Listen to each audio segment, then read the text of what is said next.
ಇವತ್ತಿನ ಕ್ಲಾಸಲ್ಲಿ ನಾವು ಇಂಟ್ರೊಡಕ್ಷನ್ ಟು ಟ್ರಿಗ್ನೋಮೆಟ್ರಿ ಚಾಪ್ಟರ್ ಅಲ್ಲಿ ಎಕ್ಸರ್ಸೈಸ್ 11.2 ಮೇಲಿನ ಪ್ರಾಬ್ಲಮ್ಸ್ ಗಳನ್ನ ಯಾವ ರೀತಿ ಮಾಡೋದು ಅನ್ನೋದನ್ನ ಈ ಕ್ಲಾಸ್ ಅಲ್ಲಿ ನೋಡ್ಕೊಳ್ಳೋಣ.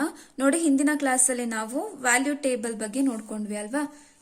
ಯಾವ ರೀತಿಯಲ್ಲಿ ನಾವು ವ್ಯಾಲ್ಯೂ ಟೇಬಲ್ ಅನ್ನ ಈಸಿಯಾಗಿ ನೆನ್ಪಿಟ್ಕೋಬಹುದು ಅನ್ನೋದನ್ನು ಕೂಡ ಹಿಂದಿನ ಕ್ಲಾಸ್ ಅಲ್ಲಿ ನೋಡ್ಕೊಂಡ್ವಿ. ಈಗ ಇದ್ರ ಮೇಲೆ ಬರುವಂತಹ ಪ್ರಾಬ್ಲಮ್ಸ್ ಗಳನ್ನ ಮಾಡ್ಕೊಳ್ತಾ ಹೋಗೋಣ, ಓಕೆನಾ. ಸೊ ನೋಡಿ, ಫಸ್ಟ್ ಕ್ವೆಶನ್ ಈ ರೀತಿ ಕೇಳಿದ್ದಾರೆ, evaluate sine 60 degree into cos 30 degree plus sine 30 degree into cos 60 degree ಅಂತ ಕೊಟ್ಟಿದ್ದಾರೆ. ಸೊ ಸೈನ್ 60 ಡಿಗ್ರಿಯ ವ್ಯಾಲ್ಯೂ ಎಷ್ಟು ನೋಡಿ, ಸೈನ್ 60 ಡಿಗ್ರಿ ಅಂತ ಅಂದ್ರೆ ಎಷ್ಟು ಬರುತ್ತೆ, ಇಲ್ಲಿ √3/2 ಬರುತ್ತೆ. ಅದನ್ನ ಸಬ್ಸ್ಟಿಟ್ಯೂಟ್ ಮಾಡ್ಕೊಂಡು ಇವ್ಯಾಲ್ಯೂಯೇಟ್ ಮಾಡ್ಕೊಳ್ತಾ ಹೋದ್ರೆ ಆಯ್ತು. ಸೊ ಸೈನ್ 60 ಡಿಗ್ರಿ ಅಂತ ಅಂದ್ರೆ ಎಷ್ಟಾಗುತ್ತೆ, √3/2 ಆಗುತ್ತೆ. ಕಾಸ್ 30 ಡಿಗ್ರಿ ಅಂತ ಅಂದ್ರೆ ಎಷ್ಟಪ್ಪ, ಅದು ಕೂಡ ಎಷ್ಟು ಬರುತ್ತೆ, √3/2ನೇ ಬರುತ್ತೆ, ಆಯ್ತಾ. ಸೊ ಕಾಸ್ 30 ಡಿಗ್ರಿ ಅಂತ ಅಂದ್ರೆ √3/2 ಪ್ಲಸ್ ಸೈನ್ 30 ಡಿಗ್ರಿ ಅಂತ ಅಂದ್ರೆ 1/2 ಇಂಟು ಕಾಸ್ 60 ಡಿಗ್ರಿ ಅಂತ ಅಂದ್ರೆ ಏನು, 1/2. ಸೊ √3 ಇಂಟು √3 ಅಂತ ಅಂದ್ರೆ ಏನಾಗುತ್ತೆ ಅಂತ ಹೇಳಿದ್ದೆ ನಿಮಗೆ. ಸೊ ನೋಡಿ, ಈ ಟೇಬಲ್ ಅನ್ನ ಕೂಡ ನೆನ್ಪಿಟ್ಕೊಳ್ಳಿಕ್ ಹೇಳಿದ್ದೆ ಅಲ್ವಾ. √1 ಇಂಟು √1 ಅಂತ ಅಂದ್ರೆ 1 ಆಗುತ್ತೆ. √2 ಇಂಟು √2 ಅಂತ ಅಂದ್ರೆ 2. √3 ಇಂಟು √3 ಅಂತ ಅಂದ್ರೆ ಏನಾಗತ್ತಪ್ಪ, 3 ಆಗುತ್ತೆ. ಇದೇ ರೀತಿ ಕಂಟಿನ್ಯೂ ಆಗ್ತಾ ಹೋಗುತ್ತೆ. ಸೊ ಇಲ್ಲಿ ಡಾಟ್ ಇಟ್ಟಿದ್ದೀನ ಅಂತ ಅಂದ್ರೆ ಇಲ್ಲಿ ಮಲ್ಟಿಪ್ಲಿಕೇಶನ್ ಇದೆ ಅಂತ ಅರ್ಥ. √3 ಇಂಟು √3 ಏನಾಗುತ್ತೆ, 3 ಆಗುತ್ತೆ ಅಲ್ವಾ. ಬೈ 2 2s ಏನಾಗತ್ತಪ್ಪ, 4 ಆಗುತ್ತೆ. ಪ್ಲಸ್ 1 1s 1 2 2s 4 ಆಯ್ತು. ಸೊ 4 ಅನ್ನ LCM ತಗೊಳ್ಳೋಣ. ಸೊ LCM 4 ತಗೊಂಡ್ರೆ 3 ಪ್ಲಸ್ 1 ಆಗುತ್ತೆ. ಸೊ 3 ಪ್ಲಸ್ 1 ಅಂತ ಅಂದ್ರೆ 4. 4/4 4 1s 4 1s. ಹಾಗಾಗಿ sine 60 degree into cos 30 degree plus sine 30 degree into cos 60 degree value ಎಷ್ಟು, 1. ಪ್ರಾಬ್ಲಮ್ ನೋಡಿ, evaluate 2 tan square 45 degree plus cos square 30 degree minus sine square 60 degree ಅಂತ ಕೊಟ್ಟಿದ್ದಾರೆ ಅಲ್ವಾ. ಸೊ ಇಲ್ಲಿ ನಮಗೆ tan 45 ಡಿಗ್ರಿಯ ವ್ಯಾಲ್ಯೂ ಗೊತ್ತಿದೆ, ಕಾಸ್ 30 ಡಿಗ್ರಿಯ ವ್ಯಾಲ್ಯೂ ಗೊತ್ತಿದೆ, ಸೈನ್ 60 ಡಿಗ್ರಿಯ ವ್ಯಾಲ್ಯೂ ಗೊತ್ತಿದೆ ಅಲ್ವಾ. tan 45 ಡಿಗ್ರಿ ಅಂತ ಅಂದ್ರೆ ಎಷ್ಟು, 1 ಅಲ್ವಾ. ಅದೇ ರೀತಿ ಕಾಸ್ 30 ಡಿಗ್ರಿ ಅಂತ ಅಂದ್ರೆ ಎಷ್ಟಾಗತ್ತಪ್ಪ, √3/2. ಸೊ ಅದೇ ರೀತಿ ಸೈನ್ 60 ಡಿಗ್ರಿ ಅಂತ ಅಂದ್ರೆ ಎಷ್ಟು ಗೊತ್ತಿದೆ ನಮಗೆ, ಅದು ಕೂಡ √3/2 ಬರುತ್ತೆ ಅಲ್ವಾ. ಸೊ ನೋಡಿ, ವ್ಯಾಲ್ಯೂ ಟೇಬಲ್ ಅನ್ನ ನೆನ್ಪಿಡ್ಕೋಬೇಕು, ಆಯ್ತಾ. ಸೊ ನೆನ್ಪಿಡ್ಕೊಂಡು ಮಾಡ್ಕೊಳ್ತಾ ಹೋದ್ರೆ ಆಯ್ತು. Tan square 45 degree. ಸೊ ಇದನ್ನ ಸ್ಕ್ವೇರ್ ಮಾಡಿದ್ರೆ ಆಯ್ತು. ಇದನ್ನ ಸ್ಕ್ವೇರ್ ಮಾಡಿದ್ರೆ ಏನಾಗುತ್ತೆ, ಇಲ್ಲೂ ಕೂಡ ಸ್ಕ್ವೇರ್ ಅಪ್ಲೈ ಆಗುತ್ತೆ ಅಷ್ಟೇ, ಆಯ್ತಾ. ಸೊ ಟ್ಯಾನ್ ಸ್ಕ್ವೇರ್ 45 ಡಿಗ್ರಿ ಅಂತ ಅಂದ್ರೆ ಏನಾಗುತ್ತೆ, 1 ಸ್ಕ್ವೇರ್ ಆಗುತ್ತೆ. ಪ್ಲಸ್ ಕಾಸ್ 30 ಡಿಗ್ರಿ ವ್ಯಾಲ್ಯೂ ಗೊತ್ತಿದೆ ನಮಗೆ, √3/2. ಸೊ ನಮಗೆ ಬೇಕಾಗಿರೋದೇನಿಲ್ಲಿ, ಕಾಸ್ ಸ್ಕ್ವೇರ್. ಹಾಗಾದ್ರೆ ಇಲ್ಲೂ ಕೂಡ ಏನಾಗುತ್ತೆ, ಸ್ಕ್ವೇರ್ ಅಪ್ಲೈ ಆಗುತ್ತೆ. √3/2 ಹೋಲ್ ಸ್ಕ್ವೇರ್ ಆಗುತ್ತೆ. So minus sine 60 degree value ಗೊತ್ತು, ಎಷ್ಟು, √3/2 ಅಂತ. ಸೊ ಇವಾಗ ನಮಗೆ ಬೇಕಾಗಿರೋದೇನು, ಸೈನ್ ಸ್ಕ್ವೇರ್ ಅಲ್ವಾ. ಸೊ ಇಲ್ಲೂ ಕೂಡ ಸ್ಕ್ವೇರ್ ಅಪ್ಲೈ ಮಾಡ್ತೀರಿ, ಇಲ್ಲೂ ಕೂಡ ಸ್ಕ್ವೇರ್ ಅಪ್ಲೈ ಮಾಡ್ತೀರಿ. 2 ಇಂಟು 1 ಸ್ಕ್ವೇರ್ ಅಂತ ಅಂದ್ರೆ ನೋಡಿ, 1 ಅನ್ನ 2 ಟೈಮ್ಸ್ ಮಲ್ಟಿಪ್ಲೈ ಮಾಡ್ತೀರಿ. 1 1s 1 ಅಲ್ವಾ. ಸೊ 1 ಅನ್ನ ಹಾಗೆ ಇಟ್ಕೊಳ್ಳೋಣ. ಸೊ ಇಲ್ಲಿ √3/2 ಹೋಲ್ ಸ್ಕ್ವೇರ್. √3/2 ಹೋಲ್ ಸ್ಕ್ವೇರ್ ಅಂತ ಅಂದ್ರೆ √3/2 ನ 2 ಸಲ ಮಲ್ಟಿಪ್ಲೈ ಮಾಡ್ತೀರಿ. ಸೊ √3 ಇಂಟು √3 ಅಂತ ಅಂದ್ರೆ ಏನ್ ಗೊತ್ತು ನಮಗೆ, 3 ಅಂತ ಗೊತ್ತಿದೆ. By 2 2s 4. ಸೊ ಏನಾಗುತ್ತೆ, √3/2 ಹೋಲ್ ಸ್ಕ್ವೇರ್ ಅಂತ ಅಂದ್ರೆ 3/4 ಆಗುತ್ತೆ. ಮೈನಸ್ ಅದೇ ರೀತಿ √3/2 ಹೋಲ್ ಸ್ಕ್ವೇರ್ ಅಂತ 3/2 √3/2 ನ 2 ಟೈಮ್ಸ್ ಮಲ್ಟಿಪ್ಲೈ ಮಾಡಿ ಆನ್ಸರ್ ಬರ್ದಿಟ್ರೆ ಆಯ್ತು. ಸೊ ಪ್ಲಸ್ 3/4 ಮೈನಸ್ 3/4 ಕ್ಯಾನ್ಸಲ್ ಆಗುತ್ತೆ. 2 1s 2. ಹಾಗಾಗಿ 2 tan square 45 degree plus cos square 30 degree minus sine square 60 degree ಎಷ್ಟಾಗತ್ತಪ್ಪ, 2 ಆಗುತ್ತೆ. ಸೊ ನೆಕ್ಸ್ಟ್ ಪ್ರಾಬ್ಲಮ್ ನೋಡಿ, evaluate cos 45 degree by second 30 degree plus cosecant 30 degree ಅಂತ ಕೊಟ್ಟಿದ್ದಾರೆ ಅಲ್ವಾ. ಸೊ ನಮಗೆ ಕಾಸ್ 45 ಡಿಗ್ರಿ ಎಷ್ಟಂತ ಗೊತ್ತು. So cos 45 degree is equal to 1/√2 ಅಂತ ಗೊತ್ತಿದೆ. ಸೊ ಅದೇ ರೀತಿ ಸೆಕೆಂಡ್ 30 ಡಿಗ್ರಿ ಅಂತ ಅಂದ್ರೆ ಎಷ್ಟಿದೆಪ್ಪ, ಎಷ್ಟಂತ ಗೊತ್ತಿದೆ ನಮಗೆ, 2/√3 ಅಂತ ಗೊತ್ತಿದೆ. ಸೊ ಜೊತೆಗೆ ಕೊಸಿಕೆಂಟ್ 30 ಡಿಗ್ರಿ ಬೇಕು ಅಲ್ವಾ. ಸೊ ಕೊಸಿಕೆಂಟ್ 30 ಡಿಗ್ರಿ ಅಂತ ಅಂದ್ರೆ ಎಷ್ಟು, 2. ಸೊ ಈಗ ಎಲ್ಲವನ್ನು ಸಬ್ಸ್ಟಿಟ್ಯೂಟ್ ಮಾಡ್ಕೊಂಡು ಸಿಂಪ್ಲಿಫೈ ಮಾಡ್ಕೊಳ್ತಾ ಹೋದ್ರೆ ಆಯ್ತು.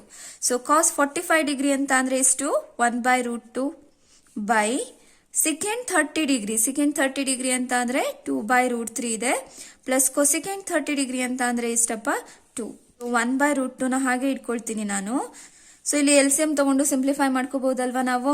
ಸೊ LCM ಏನ್ ತಗೊಳ್ತೀರಿ, ಇಲ್ಲಿ √3 ನ LCM ಆಗಿ ತಗೊಳ್ತೀರಿ. ಹಾಗಾಗಿ ಎಷ್ಟು ಬರುತ್ತೆ ಅಲ್ಲಿ, 2 ಪ್ಲಸ್ 2√3 ಬರುತ್ತೆ. ಈ ರೀತಿ ಇದ್ರೆ ಹೇಗೆ ತಗೊಳ್ತೀವಿ ನಾವು? Sum A by B by C by D ಇತ್ತು ಅಂತ ಅಂದ್ರೆ ಏನ್ ಮಾಡ್ಲಿಕ್ಕೆ ಹೇಳಿದ್ದೆ?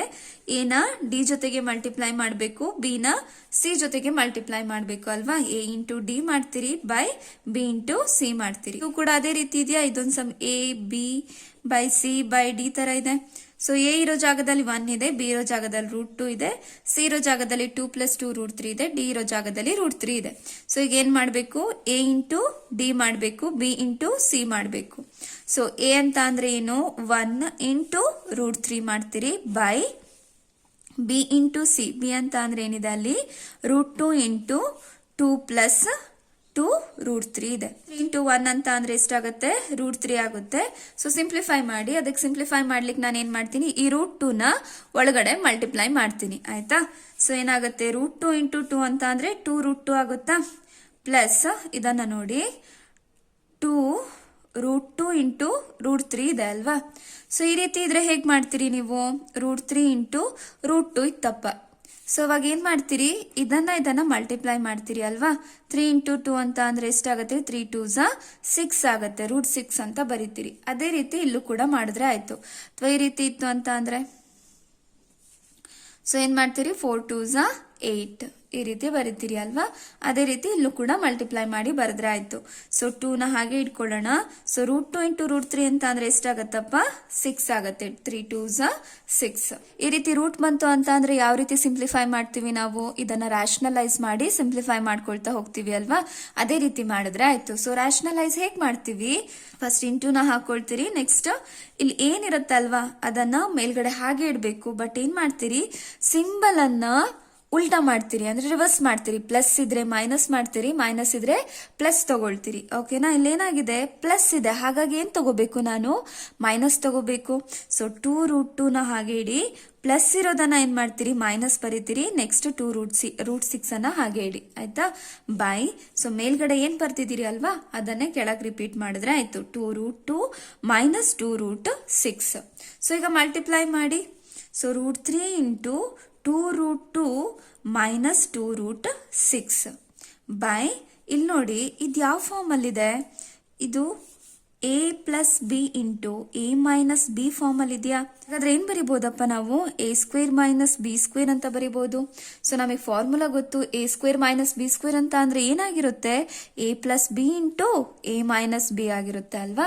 ಇಲ್ಲಿ a ಇರೋ ಜಾಗದಲ್ಲಿ 2√2 ಇದೆ, b ಇರೋ ಜಾಗದಲ್ಲಿ 2√6 ಇದೆ ಅಷ್ಟೇ. ಹಾಗಾಗಿ ಹೇಗ್ ಬರಿತೀವಿ ನಾವು? a² minus b². a ಅಂತ ಅಂದ್ರೆ ಏನಿಲ್ಲಿ? 2√2 whole square minus minus B ಅಂತ ಅಂದ್ರೆ ಏನಿದೆ ಇಲ್ಲಿ? 2√6 ಇದೆ ಅಲ್ವಾ? 2√6 ಹೋಲ್ ಸ್ಕ್ವೇರ್. ಆಯ್ತು ಅಲ್ವಾ? ಸೊ ಈಗ ಸಿಂಪ್ಲಿಫೈ ಮಾಡ್ಕೊಳ್ತಾ ಹೋಗೋಣ. ಸೊ ಇವಾಗ ಮಲ್ಟಿಪ್ಲೈ ಮಾಡಿದನ್ನ 2 ನ ಹಾಗೆ ಇಟ್ಕೊಳ್ಳೋಣ. √3 ಇಂಟು √2 ಅಂತ ಅಂದ್ರೆ ಎಷ್ಟಾಗತ್ತಪ್ಪ? √6 ಆಗತ್ತೆ. 3 2s 6. ಸೊ ಇಲ್ಲೇನು ಇಲ್ಲ ಅಂತ ಅಂದ್ರೆ ಏನ್ ಸಿಂಬಲ್ ಇದೆ ಅಂತ ಅರ್ಥ? ಪ್ಲಸ್ ಇದೆ ಅಂತ ಅರ್ಥ. ಪ್ಲಸ್ ಇಂಟು ಮೈನಸ್ ಮೈನಸ್ ಆಯ್ತು. 2√6 into √3. √6 into √3. So 6 3s 18 by 2 whole square ಅಲ್ವಾ? √2 ನ 2 ಟೈಮ್ಸ್ ಮಲ್ಟಿಪ್ಲೈ ಮಾಡ್ತೀರಿ. ಸೊ 2 ಈ 2 ನ ಈ ಜೊತೆ ಇದ್ರ ಜೊತೆಗೆ ಮಲ್ಟಿಪ್ಲೈ ಮಾಡ್ತೀರಿ. ರೂಟ್ ಅನ್ನ ರೂಟ್ ಜೊತೆಗೆ ಸಿಂಪ್ಲಿಫೈ ಮಾಡ್ತೀರಿ. 2 2s 4. √2 ಇಂಟು √2. 2 2s 4. √4 ವ್ಯಾಲ್ಯೂ ಗೊತ್ತಿದೆ ಅಲ್ವಾ ನಮಗೆ? ಏನು √4 ಅಂತ ಅಂದ್ರೆ? 2 ಅಂತ ಗೊತ್ತಿದೆ. 2s 8 ಆಯ್ತು. ಇಲ್ಲಾದ್ರೆ ಇನ್ನೊಂದು ರೀತಿ ಮಾಡ್ಬೋದು ನೋಡಿ. ಸೊ √2 ಅಂತಿದೆ, ಎರಡು ಕೂಡ ಒಂದೇ ಪೇರ್ ಅಲ್ವಾ? ಸೊ ನೋಡಿ √2 ಇಂಟು √2 ಅಂತ ಅಂದ್ರೆ ಏನು? 2 ಡೈರೆಕ್ಟ್ ಆಗಿ 2 ನ ಬರೆದ್ಬಿಟ್ಟು ಸಿಂಪ್ಲಿಫೈ ಮಾಡಿದ್ರು ಆಗುತ್ತೆ. ಇತ್ತು ಅಂತ ಅಂದ್ರೆ ಅದನ್ನ ಸಿಂಗಲ್ ಆಗಿ ಬರೆದ್ರೆ ಆಯ್ತು. √2 ಅಂತ ಅಂದ್ರೆ 2. 4 2s ಏನಾಯ್ತಪ್ಪ? 8 ಆಯ್ತು. ಸೊ ಇಲ್ಲಿ 8 ಬರೀತೀವಿ. ಸೊ ನೆಕ್ಸ್ಟ್ ಏನಿದೆ ಇಲ್ಲಿ? 2√6 ಇದೆ ಅಲ್ವಾ? 2√6 ಹೋಲ್ ಸ್ಕ್ವೇರ್ ಅಂತ ಅಂದ್ರೆ ಏನು? 2√6 ಅನ್ನ 2 ಟೈಮ್ಸ್ ಮಲ್ಟಿಪ್ಲೈ ಮಾಡ್ತೀರಿ. 2 2s 4 ಆಯ್ತು. √6 ಇಂಟು √6 ಅಂತ ಅಂದ್ರೆ ಏನು? 6 ಅಂತ ಬರಿಬಹುದು. ಸೊ 4s ಎಷ್ಟಾಯ್ತು? 24. ಸೊ ಮೈನಸ್ ಇದೆ, ಮೈನಸ್ ಅನ್ನ ಹಾಗೆ ಇಡೋಣ. ಸೊ ನೆಕ್ಸ್ಟ್ ಏನ್ ಮಾಡ್ತೀರಿ? 24 4 ಬರೀತೀರಿ. ನಾನೇನ್ ಮಾಡ್ಬೋದು, 2 ನ ಕಾಮನ್ ತೆಗಿಬೋದಾ? ಸೊ 2 ನ ಕಾಮನ್ ತೆಗಿತೀನಿ. ಉಳಿಯೋದೇನು, ರೂಟ್ 6 ಇದೆ ಅಲ್ವಾ, ರೂಟ್ 6 ಅನ್ನ ಮತ್ತೆ ನಿಮ್ಗೆ ಸಿಂಪ್ಲಿಫೈ ಮಾಡಿದ್ರೆ ರೂಟ್ 6 ಬರುತ್ತೆ. ಹೇಗೆ ಬರಿಬಹುದು ನಾವು ರೂಟ್ 6 ಅನ್ನ? 2 3s ಅಂತ ಬರಿಬಹುದು. ಇದು ನಮಗೆ ಯಾವ್ದು ಪರ್ಫೆಕ್ಟ್ ಸ್ಕ್ವೇರ್ ಅಲ್ಲಿ ಬರೋದಿಲ್ಲ. 2 3s ಮತ್ತೆ ಅಗೇನ್ 6 ಬರುತ್ತೆ. ಹಾಗಾಗಿ ಇದನ್ನ ಹಾಗೆ ಇಟ್ಕೊಳ್ತೀನಿ ಆಯ್ತಾ. ನಾನು ಇಲ್ಲಿ ರೂಟ್ 18 ಇದೆಯಲ್ವಾ, ಇದನ್ನ ಸಿಂಪ್ಲಿಫೈ ಮಾಡ್ಬೋದು. ನೋಡಿ, ಈ 18 ಅನ್ನ ನಾನು 9 2s ಅಂತ ಬರಿಬೋದಾ? ಸೊ 9 2s 18 ಅಲ್ವಾ, ಹೀಗೆ ಬರೆದ್ರೆ ಯಾವುದೇ ರೀತಿ ತಪ್ಪಿಲ್ಲ.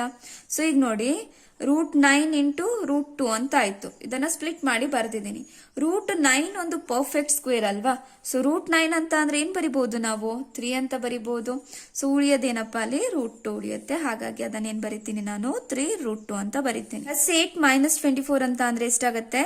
ಮೈನಸ್ 16 ಆಗುತ್ತೆ. 2 1s 2 8s 16. ಸೊ ಉಳಿಯೋದೆಷ್ಟು? Root 6 minus 3 root 2 by minus 8. X by minus Y ಅಂತ ಅಂದ್ರು ಒಂದೇ, ಮೈನಸ್ ಎಕ್ಸ್ ಬೈ ವೈ ಅಂತ ಅಂದ್ರು ಒಂದೇ. ಈ ಮೈನಸ್ ಅನ್ನ ಮೇಲೂ ಇಡ್ಬೋದು ನಾವು, ಇಲ್ಲಾದ್ರೆ ಇಲ್ಲೂ ಕೂಡ ಇಡ್ಬೋದು ಅಲ್ವಾ. ಇದನ್ನ ಕಲ್ತಿದ್ದೀರಿ ನೀವು ಹಿಂದಿನ ಕ್ಲಾಸ್ಗಳಲ್ಲಿ. ಸೊ 7th ಸ್ಟ್ಯಾಂಡರ್ಡ್ ಇಂದಾನೆ ಇದೆ ಅನ್ಸುತ್ತೆ ನಿಮಗೆ ಇವೆಲ್ಲ. ಈ ನೆಗೆಟಿವ್ ಅನ್ನ ನಾನು ಮೇಲ್ಗಡೆ ಇಟ್ಬಿಡ್ತೀನಿ, ಓಕೆನಾ. ಸೊ ಮೇಲ್ಗಡೆ ಇಡ್ತಿದ್ದೀನಿ. ಇಲ್ಲೇನಾಗಿದೆ, ಒಂದಕ್ಕಿಂತ ಜಾಸ್ತಿ ನಂಬರ್ಸ್ ಇದಾವೆ ಅಲ್ವಾ. ನೋಡಿ, 2 ನಂಬರ್ಸ್ ಇದೆ. ಹಾಗಾಗಿ ನಾನೇನ್ ಮಾಡ್ಬೇಕು, ಬ್ರಾಕೆಟ್ ಅನ್ನ ಯೂಸ್ ಮಾಡ್ಬೇಕು. Root 6 minus 3 root 2 by 8. ಇಲ್ಲೇನು ಸಿಂಬಲ್ ಇಲ್ಲ ಅಂತ ಅಂದ್ರೆ ಪ್ಲಸ್ ಸಿಂಬಲ್ ಇದೆ ಅಂತ ಅರ್ಥ ಅಲ್ವಾ. Plus into minus minus root 6, minus into minus plus 3 root 2 by 8.